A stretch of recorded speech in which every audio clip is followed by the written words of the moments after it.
Agala Sabiti ewedde Speaker wa Parliament Anita Among bwe yabadde ku mukolo ogw'okwebaza Katonda ogwategekeddwa omubaka wa Bukoto West Muhammad Sentayi yazizzaamu amaanyi bannalwengo nti omubaka waabwe omukyala Cissy Namujje yakwatibwa n'aggulwako emisango egyekuusa ku bulyake nti ali bulungi era ajja kuvvuunuka emisango gino. I went and met Cissy Namujje.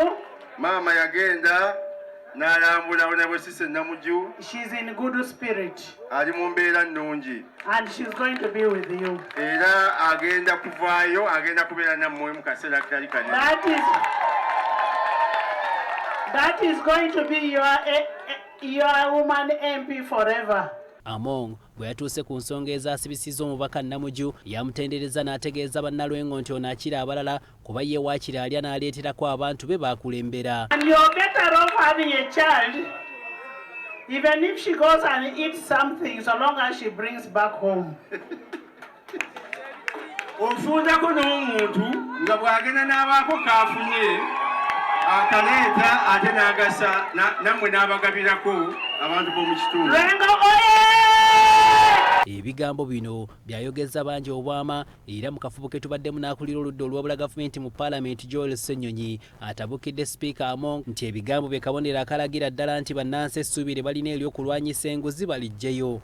Kubanga Speaker wa Parliament namba 3 mu ggwanga lino okuvaayo n'ayogera nga bwe yayogedde nti kakati si kibi nnyo omuntu bw'abba ssente kasajja n'agabanako nammwe abalonzi. Can you imagine Speaker wa Parliament gayogera bw'atyo? Nga nze bwe nze ngamba nti Mwai Museveni ne gavumenti ye tebalina kyetaagisa oba tebalina political will kulwanyisa nguzi. Enteekateeka zino nga tezinnabaawo, Speaker Anita Among yasoose kukakasa bannalwengo nti alina ensisinkano gye yabaddemu n'omukulembeze w'eggwanga ssaako ne Ssaabalamuzi w'eggwanga Lena Alfonso Owiny Dollo ekyaleeseewo akabuuzo okumanya oba ddala gavumenti n'amasiga gaayo neetegefu okulwanyisa obulyake. And the president has heard your cries. Era pulezidenti awulirizza okusaba kwammwe where you said that when your child misbehaves, you beat and say go back and do something good. Kinajjukirwa gye buvuddeko omukulembeze w'eggwanga lino Yoweri Kaguta Museveni yakugira kaliisoliiso wa gavumenti Betty Kamya okulondoola abanene abamu abeekomya ensimbi z'omuwi w'omusolo ng'agamba nti kasita bazisaasaanyiza wano mu ggwanga ekigasa bannansi abamu. The lifestyle audit is good, but be careful because we are still lucky that our corrupt people are corrupt here. They steal the money, they put it there. You see a 5-star hotel from corruption. Now, if you only concentrate on the lifestyle, then they will take the money out.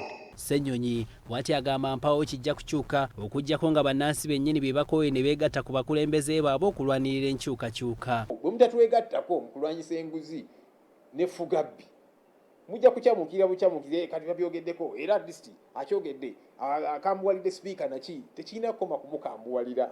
We butuukidde olwaleero bannansi we bagattagatta ebizze byogera abakulembeze ab'oku ntikko ku nsonga z'enguzi essuubi libaggwamu wadde nga wetoogerera waliwo ababaka ba Parliament n'abantu abalala abazze bakwatibwa ku byekuusa ku bulyake.